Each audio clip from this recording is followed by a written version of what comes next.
Wala kang LTAP. Joke.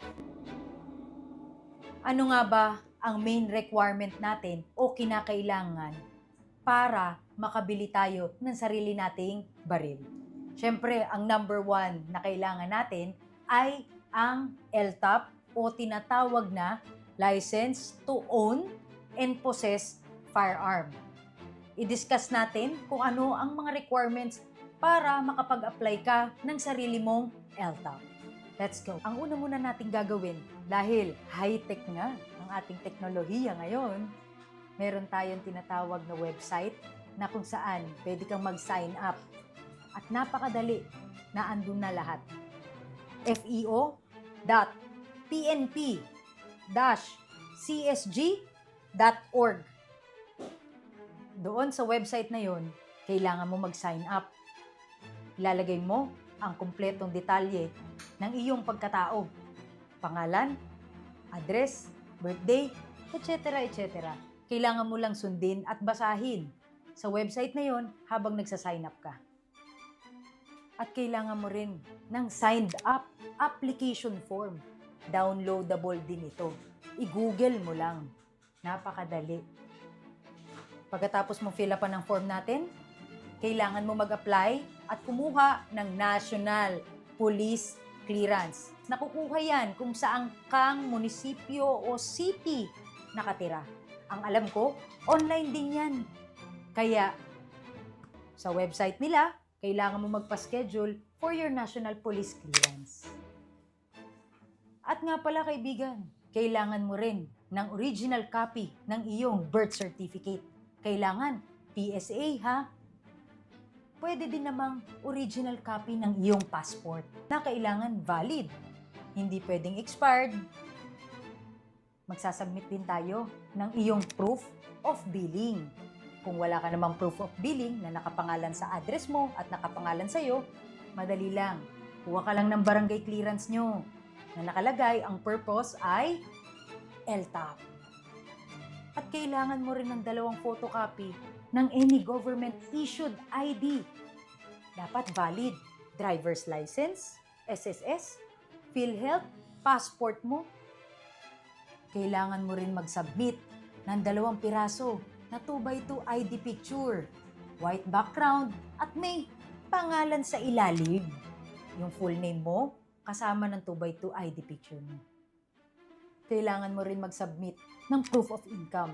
Kung ikaw ay negosyante, businessman, kailangan mo mag-submit ng mayor's permit.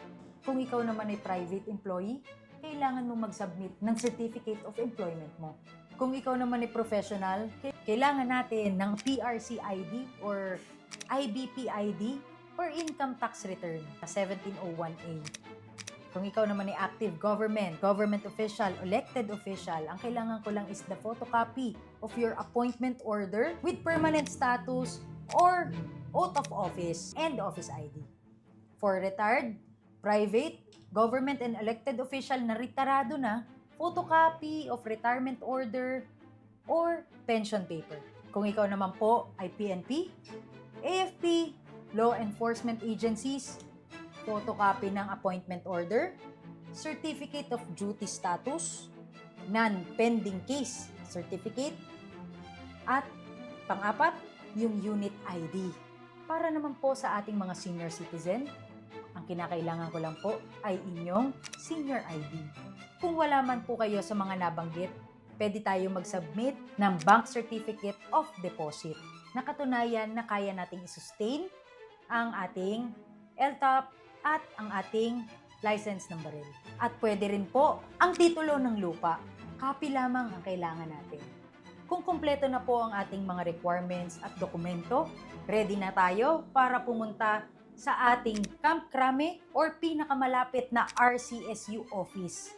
Doon po ay mag-take tayo ng drug test, neuropsychiatric exam, at higit sa lahat, ang gun safety seminar. Yang 3 na po na yan, ang gagawin nyo kapag kayo po ay pumunta sa Camp Crame. Kaya kailangan po ng 101% na appearance ninyo dahil kayo po mismo ang magsasagot sa exam na yan. Kaya po, kung may mag-aalok sa inyo ng non-appearance na LTAP, X na agad yan. Sa legal na LTAP, kailangan meron kang appearance. Para naman sa pagpili natin ng type of license na babagay o papara sa inyo o para sa iyo, ang type 1 ay maximum po ng 2 firearm. Pistol, shotgun, pwede.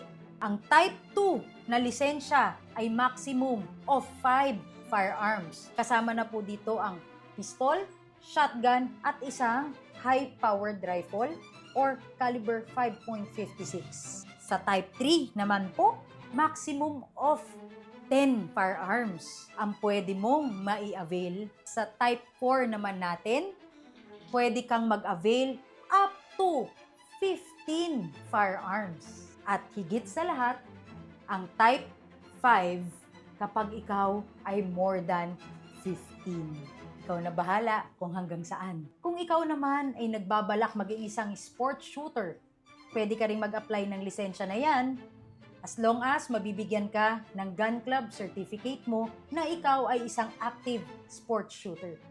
Kung ikaw naman ay medyo maraming koleksyon at ikaw ay isang gun collector, kailangan mo lamang ng valid LTAP mo at ang Certificate of Firearm Registration para ikaw ay mag-grant ng gun collector. At higit sa lahat, kung ikaw ay mahilig sa mga luma at antique firearm, pwede mo ring i-apply yan. As long as may maipoprovide ka na dokumento ng iyong baril na ito ay isang antique. So ngayon natapos ka ng mag-upload ng mga documents mo online, nakapag-exam at drug test ka na, at nakapag-gun safety seminar ka na, mag-aantay ka na lang ngayon ng 2 to 3 weeks approval ng iyong drug test kung ikaw ay pasado at ang neuro exam kung ikaw ay pumasa. Ngayon, kung ikaw ay hindi pumasa sa neuro exam mo, pwede ka uli mag-retake after 6 months from the date na ikaw ay nag-exam. Kung ikaw naman ay pumasa na sa inyong neuro exam at saka drug test, congratulations! Dahil mag-aantay ka na lamang ng iyong approval at babayaran sa land bank kung ano ang napili mong type of license. After ng payment, sasubmit mo lahat ng original documents mo sa Camp Crame at titignan nila yan para ma-print naman ang iyong valid LTAP. Congratulations! At finally, nakuha mo na ang iyong license to own and possess firearm.